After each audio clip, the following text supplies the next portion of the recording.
which is your fungal infection. Okay, so anyone who is a female will have a standardized infection.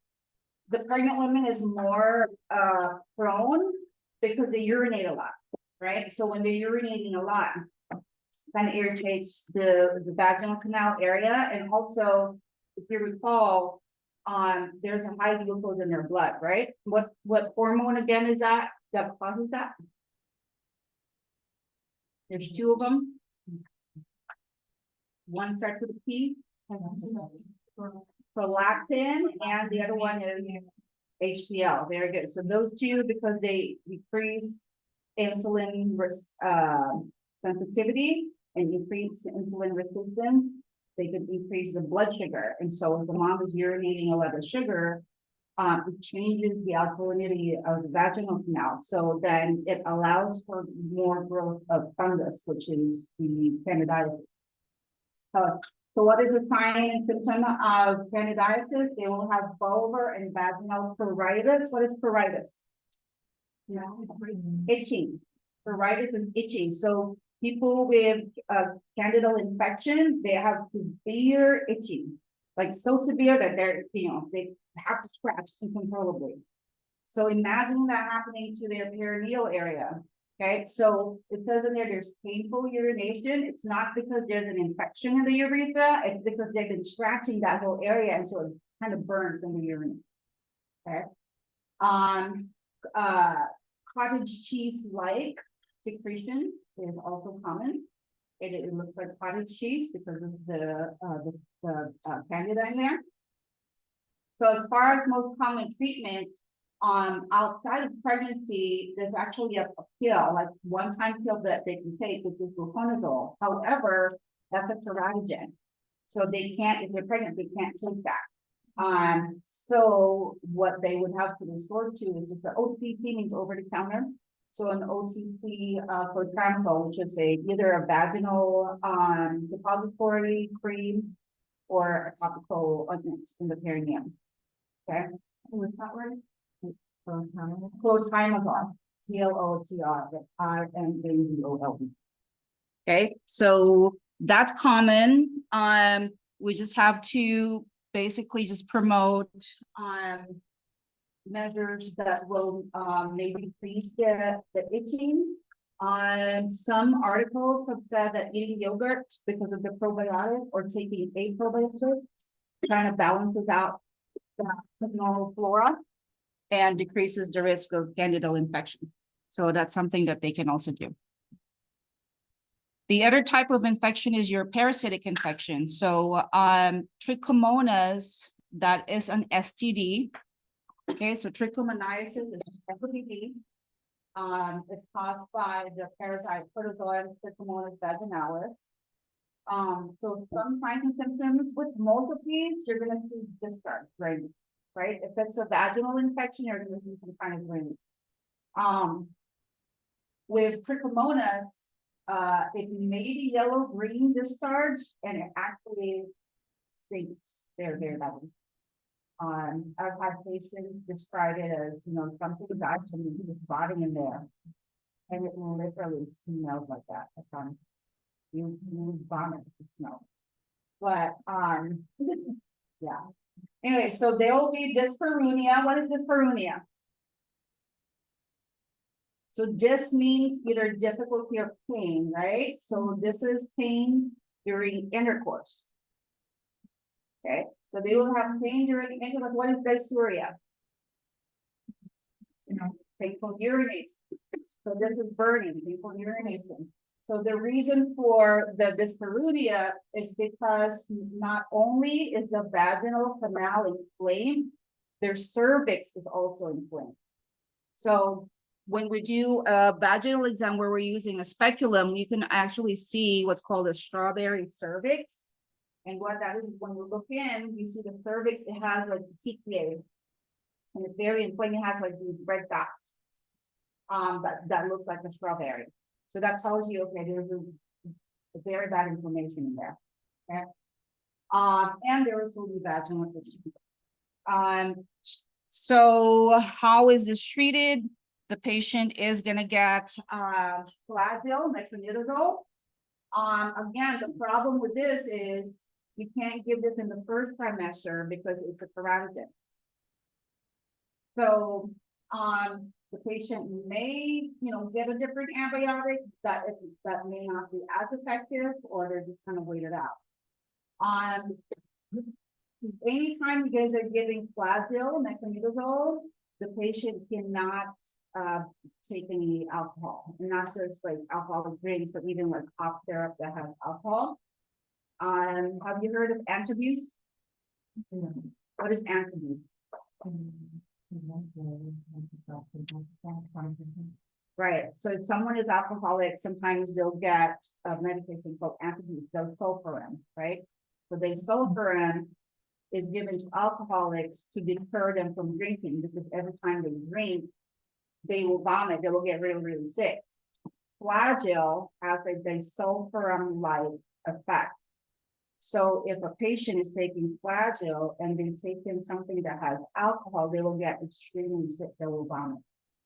So mom shouldn't be drinking anyway, but it's still something that you would want to make sure that you teach the patient. Okay, so before they start the medication, like the day before, they stop drinking anything that has alcohol up to 3 days later, so that they don't get that vomiting. Okay, so that's one, which is trichomoniasis, and then the other one is toxoplasmosis. So toxoplasmosis is a parasite. It's found, it can be found in soil. It can be found in cat feces. So, or if you have like undercooked meat, they could be hiding in there if they're not cooked thoroughly. So this is more of a systemic effect, and this is not an STD. Okay, so this is the parasitic infection, but it's not an STD, but it's something that we want to watch out for in pregnancy, because it has a lot of bad effects on the baby. Okay, so if your mom complains of fever, LAD is lymphadenopathy. Lymphadenopathy means their lymph nodes are swollen, and then they have flu-like symptoms. That's very generalized, right? Flu-like symptoms, lymphadenopathy, fever, so that tells you they have something systemic. Their immune system is fighting something systemic right now. Okay. So the problem with toxoplasmosis is if mom gets it during pregnancy, this is what could happen to the newborn. So we talk about IUDR. What is IUDR again? Growth restriction. So the baby is going to be SPA. What is SPA? Small gestational age. HSM means hepatosplenomegaly. Hepatosplenomegaly, which means that the parasite will attack the baby's liver and will make it enlarge. So there will be some liver inflammation. Okay, and that would cause problems with the baby's liver. Chorioretinitis is a problem with the baby's eyes, right? The retina. There will be inflammation in the retina. It can even cause blindness in the baby. And the parasite can affect the baby's bone marrow and red blood cells, so the baby can have anemia. In the brain, it could cause problems with the way that the brain structures are developing, along with the development of the brain cells. So the baby could end up with hydrocephalus. Hydrocephalus is when there's too much cerebrospinal fluid in the brain, or it's not draining well. And microcephaly is when the head is too small, right? Microcephaly. So what we want in a baby is normal cephaly, normal size head, right? We don't want a microcephaly, we don't want a macrocephaly. So, but these are the things that could happen with trichomonas. There's toxoplasmosis, so we want to make sure that we treat the mom, or that the mom goes to the doctor as soon as they have any of these symptoms. Anytime they have a fever, they need to go anyway. Okay. So those are the parasitic. I'm not going to ask you to classify pathogens based on what they are. Okay, I'm just organizing them so you kind of understand what, which kind of infection goes with what, okay? Bacterial. So there's a lot of bacterial infections that the mom could get. One of the most common ones is BV, which is bacterial vaginosis. So this is a common bacteria that a lot of females get. It could be just, living there, in the dark, moist environment, right? They may not even have any symptoms. But when they do have some symptoms, they might have some itching as well, some discharge, stray discharge. The classic thing with BV is it smells like a fish, like very fishy odor. Like someone could pass by me and I will know they have BV. That's how distinct the odor is. Like never so much someone gets out and you go, ooh. Well, there's some antibiotics. So there's flagyl again, there's clindamycin, which is an antibiotic, probiotic, for prevention of that. So those are some of the things that we would give to the mom. The big thing that you guys should know about is GBS. So GBS again is group B streptococcus, group B streptococcus. So GBS is another common bacteria that we find in the vaginal canal and in the anus. Okay, like of a lot of people. Okay, not just pregnant women. So because they're so common, they may not have symptoms. Again, they're just kind of sitting there, But for pregnant women, it has a lot of consequences if they do have GBS. So this is checked. If you remember from one of the slides yesterday, this is swab like 35 to 37 weeks, right? So they swab in the prenatal clinic. They'll swab the vaginal canal, and then they'll swab the rectum with the same swab, and then they'll culture that. Culture takes about 3 days, 2 to 3 days, right? They'll go back to. So by the time mom is ready to deliver in the hospital, they will already have the GBS result. And if GBS is positive, then they have to take extra measure, because if not, there could be again problems, and we'll talk about what the problems are. So who's at risk? If the mom had history of GBS before, with previous pregnancies, then likely she may have GBS again. Prolonged ROM. What is ROM? Rupture of membranes. So either SROM or AROM, right? What is SROM? Spontaneous rupture of membranes. What does that mean? It broke on its own. The water broke on its own, right? AROM, what does that mean? Artificial rupture of membranes. So what happens? Right. So they use an amnio hook. So the doctor is the one who punctured the amniotic sac to open it up in case in labor, right? But regardless, so in the clinical setting, those of you who are going to go tomorrow on Friday, this is one of the things that we look at is when was this from? If they're from, when was it? What time? Because if the mom's membrane is already ruptured, then that means everything is open, right? So if there was GBS in the mom's vaginal canal, what's stopping that bacteria from going up? Nothing, right? Or if the baby passes through the vaginal canal, then obviously the baby is going to get the bacteria, right?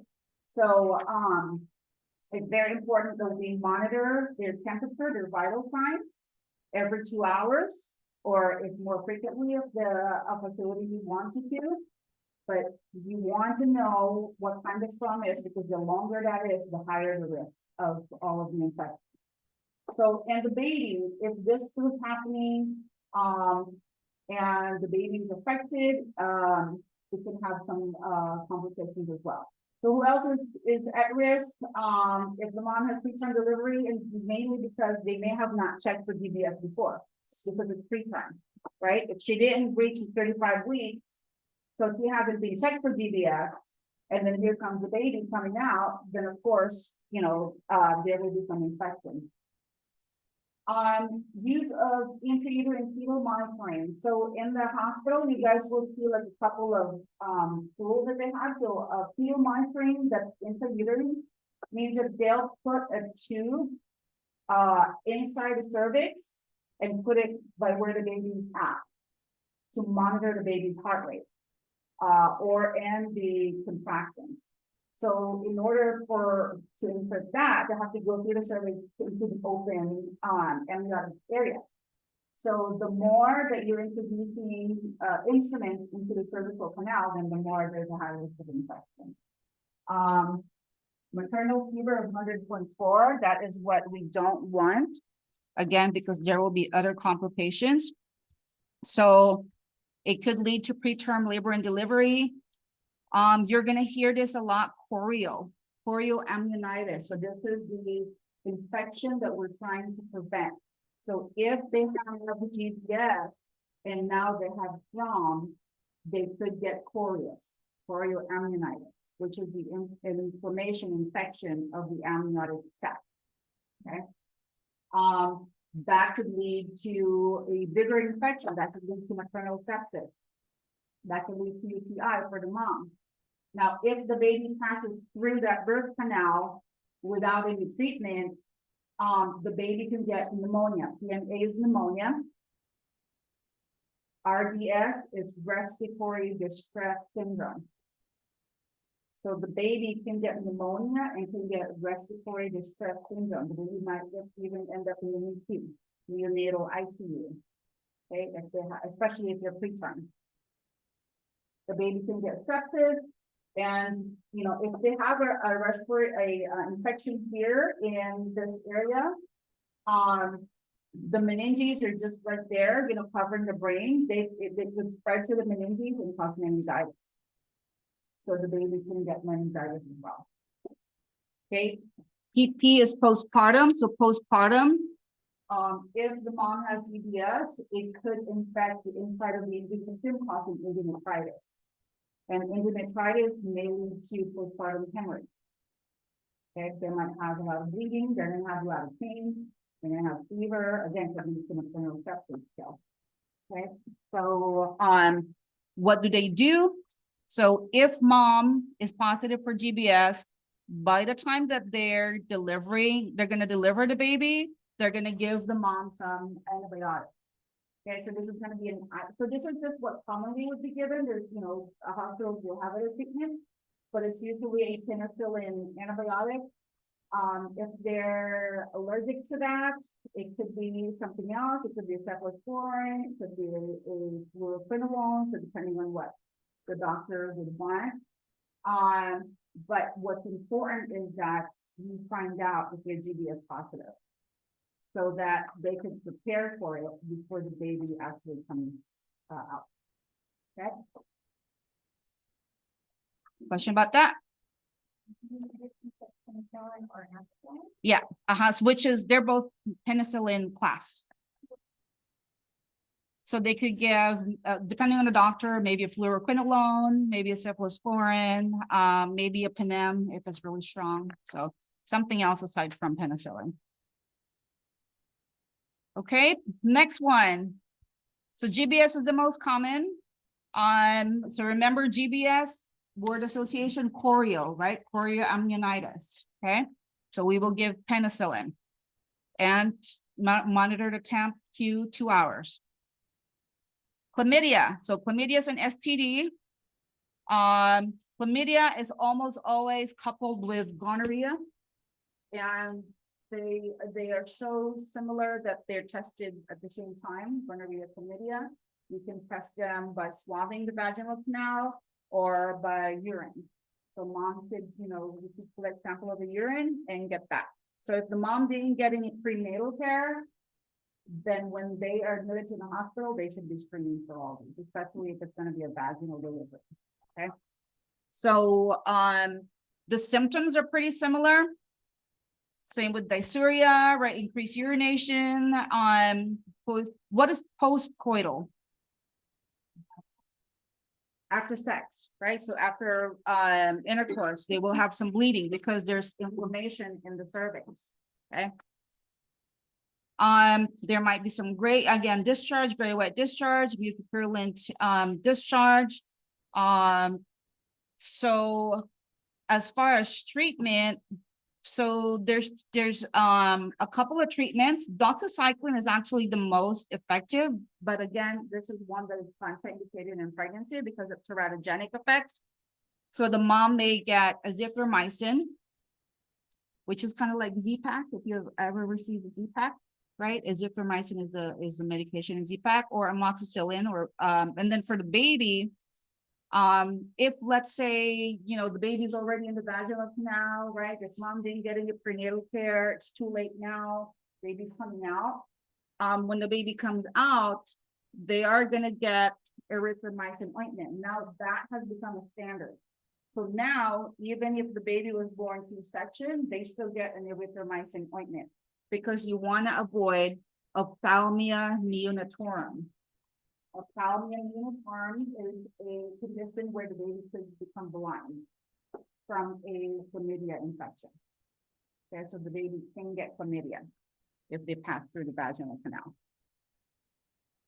And same with gonorrhea, pretty much the same treatment. Okay. And then there's also syphilis. So syphilis, the bacteria is Treponema pallidum.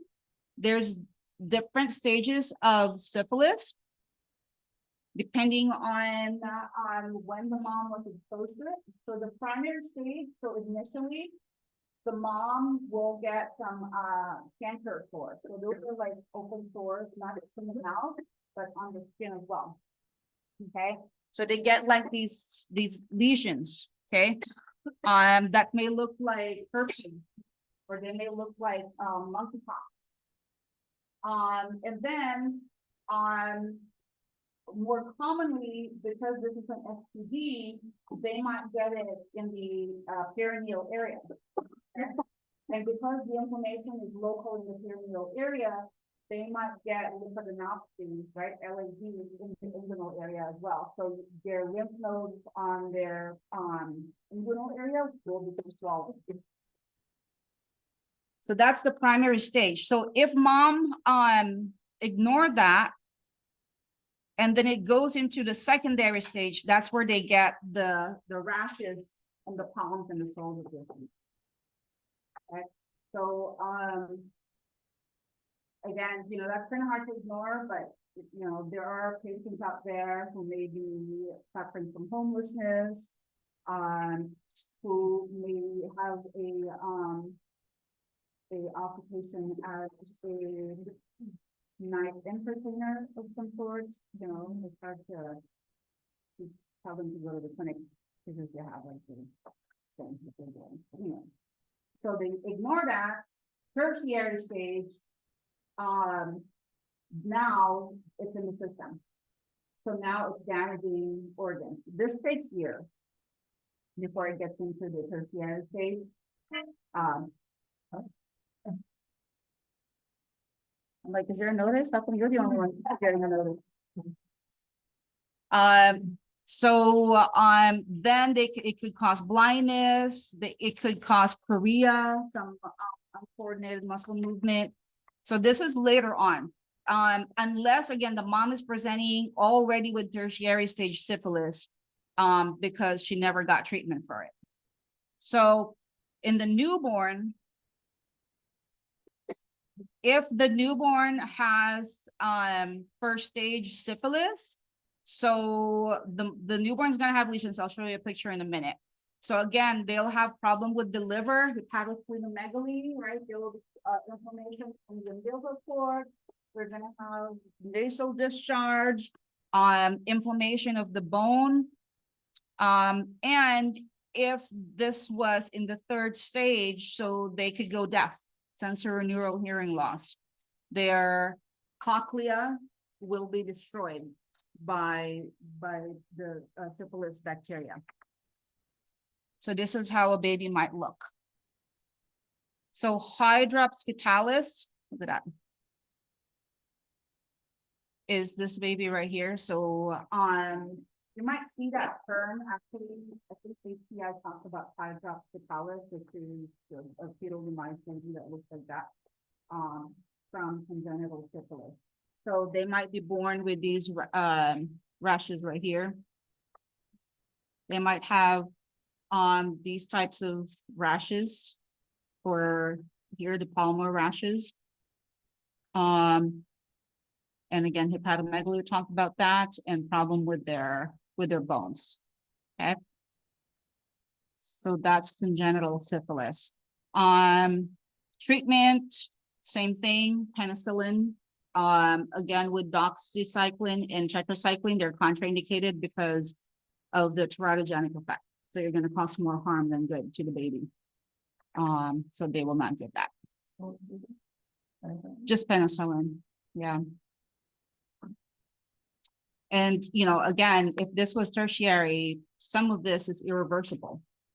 You know, if the baby's deaf, the baby's deaf for life. So, and who's to say that it's just the deafness? There could be usually intellectual disabilities that come with it because the brain's affected. Yeah, it's just not good for the baby. Okay, so those are bacterial infections. And then we have all kinds of viral infections. That we would want to monitor for. So CMV is a big one. In a non-pregnant female patient, CMV is not common. Usually this is common in someone who has low immunity. So like your AIDS patient, you know, may be more at risk for CMV. So CMV means cytomegalovirus. There's cytomegalovirus. Where you see vertical transmission, what does that mean? Vertical transmission. How is that transmitted? Mom to baby, right? Mom to baby in the womb. Okay, so the mom can pass the virus to the baby. Okay, it also through birth and breastfeeding, so it's going to be in the blood and body fluids. Okay, so again, this is kind of more systemic. The mom will have like mono-like symptoms. Mono is in Epstein-Barr virus, monolysis. Does anyone have no into that? So mono is more like a flu-like symptom. You have sore throat, you have body aches, fever. Okay, so more of those types of symptoms. In the fetus, there is what's called CMV inclusion disease. So, wherein again, the baby's liver is affected, the bone marrow is affected. So hepatomegaly that could cause jaundice. When there's hepatomegaly and liver inflammation, there could be lack of bile flow. So then the bile goes into the baby's blood. So they come out yellow when they're born. Okay, so that's a pathologic jaundice. Thrombocytopenia, which is, what does that mean? Thrombocytopenia? Low platelet, right? Low platelet. So what's the risk with low platelet? Bleeding. So the baby is at risk for bleeding. Again, the IVR, microcephaly, this baby can even get cataract. Again, the hearing loss, intellectual disability. So I know that most of these, they will list like different things, but if you kind of really think about it in general, if there's a pathogen that affects the baby, it will affect the baby's brain, right? So it could lead and the structures in the brain. So hearing loss, vision issues, blindness, intellectual disability, maybe even cerebral palsy, maybe even vegetative coma, you know, if it's deal with that, okay? And then the liver is another organ that's significantly affected. So they will have a hepatomegaly in the liver is clotting factor. So if there's a problem with the liver, there will be clotting factor disorder, which is involved in clotting. So they will be at risk of bleeding. And then the bone marrow. So then the blood is affected. There could be anemia, thrombocytopenia, leukopenia. Okay, so generally speaking, if you look at it from that perspective, you know that those are the common problems that the baby would have. So this baby with CMV, this is this is actually herpes. We'll come back to that. So that's CMV. With HSV herpes, there's two kinds of HSV. HSV means herpes simplex virus, right? Herpes with simplex virus. There's a type 1 and a type 2. Type 1 is the one that we usually see in the mouth. That's kind of harmless. That's not an STD.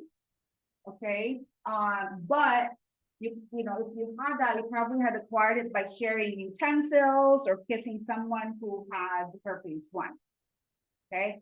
And bad news, you have it forever. So that HSV doesn't die. So it just kind of stays dormant under your skin. So if you're not stressed, if your immune system is good, you may never see it.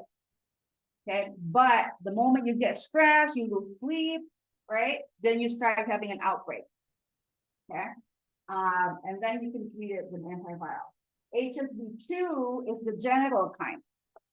So this is very commonly seen in the genital area.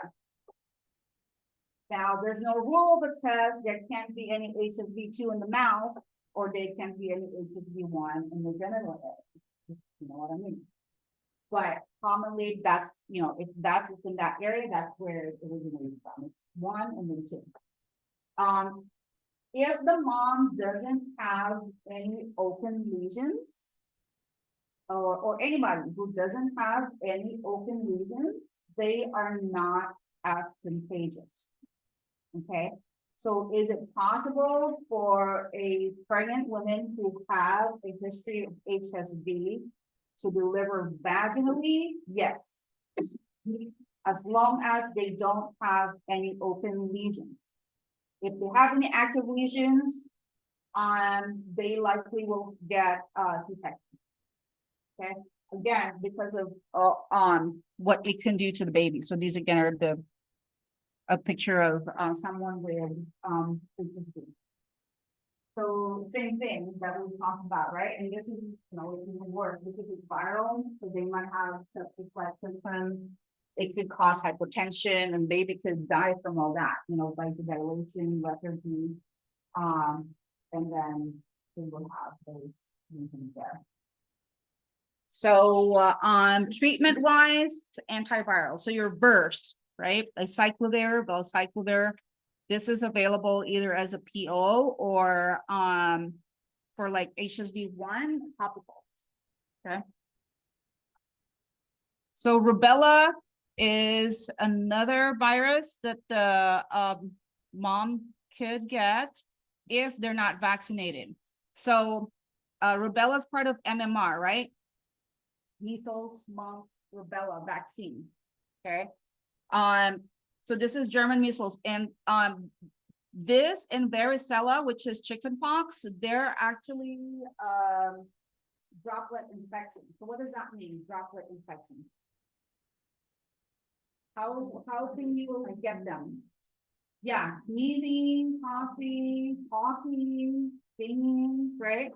Any of those mists that come out, and then you walk by, you can get the virus.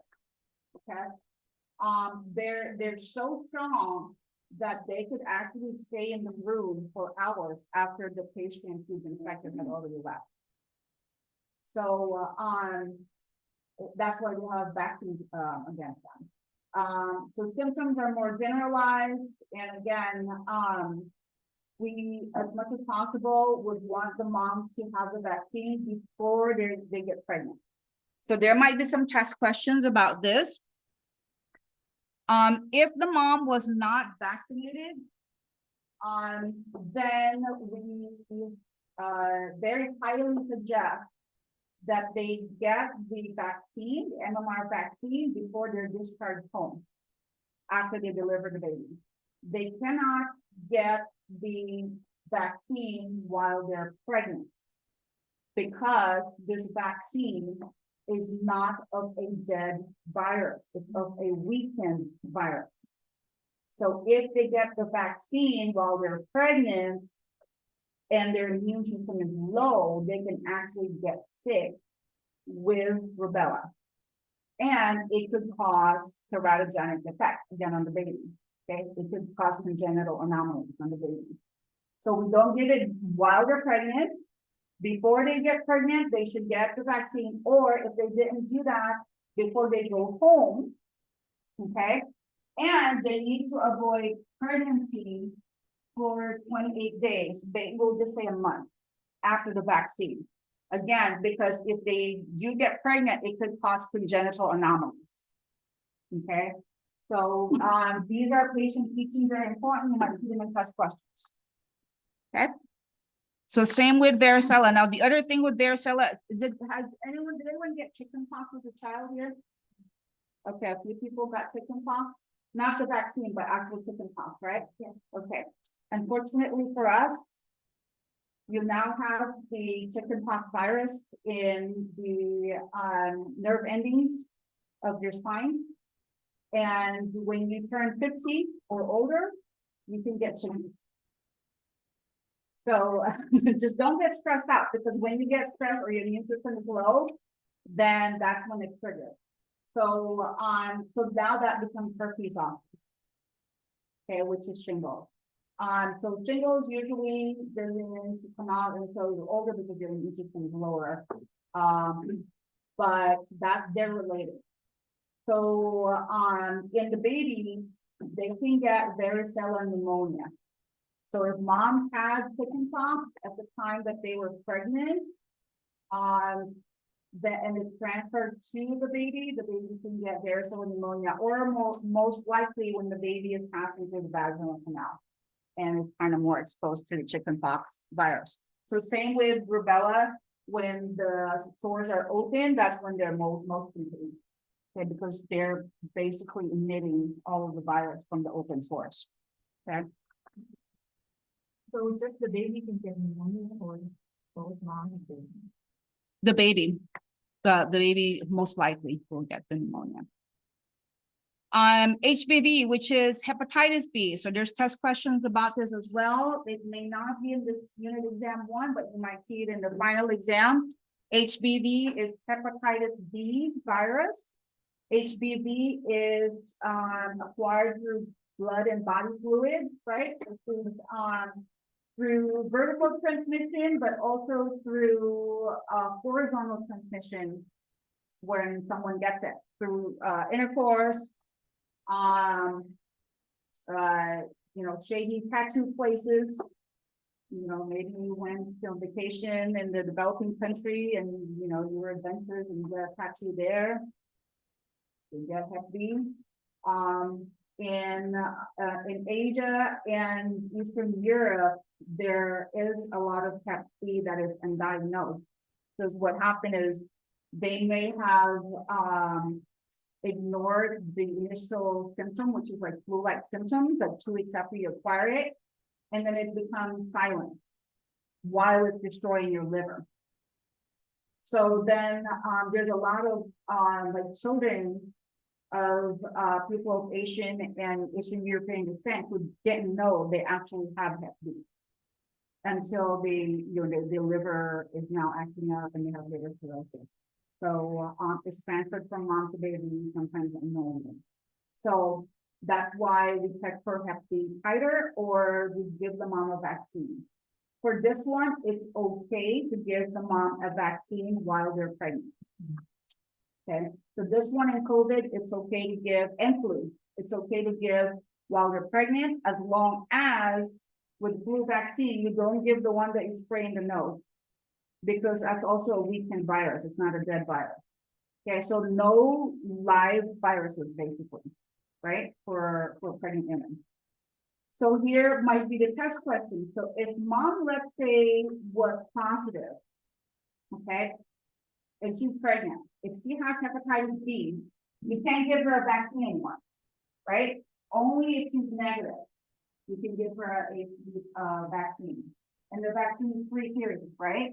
Mm-hmm. So you give it now, and then you give the other one how long after? A month. 4 months, 2 months, and then 4 months. Mm-hmm. Okay, 2 months and then 4 months. So within the 6-month time frame, you're giving the 3 series. Okay, Every 2 months, you said? 2 months, so one now, 2 months later, the next one 4 months later from that last one. So, if mom is positive, you can't give her a vaccine, but what you're gonna give her is antibody that's already pre-made, that's what immunoglobulin is. Right? It's already a pre-made antibodies. Here, you're, letting mom's immune system develop their own antibodies, that when we're getting a vaccine, that's what we're doing, right? We're developing our own antibodies. Here, you can't do that anymore, because you're positive, so you're gonna give her antibodies that she can use.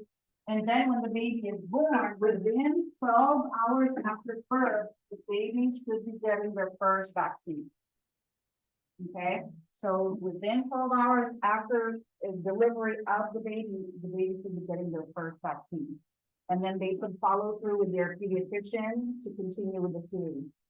Again, this is two months later and then 4 months later. Okay?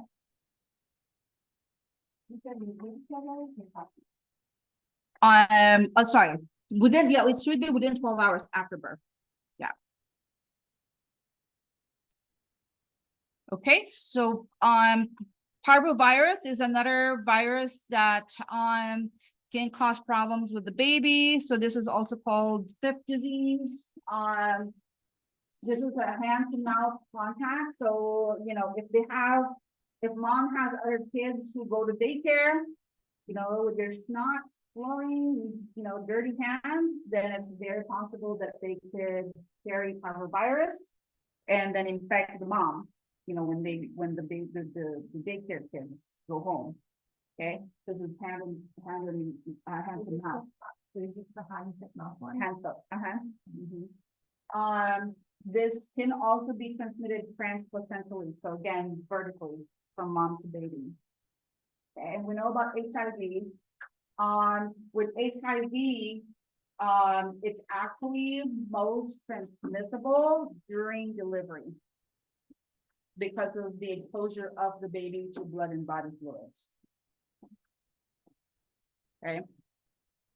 And of course, if that's the case, if mom has HIV, then the mom's not gonna breastfeed, obviously, right? Yeah, and obviously they should be getting the retroviral treatment. Any questions about infections?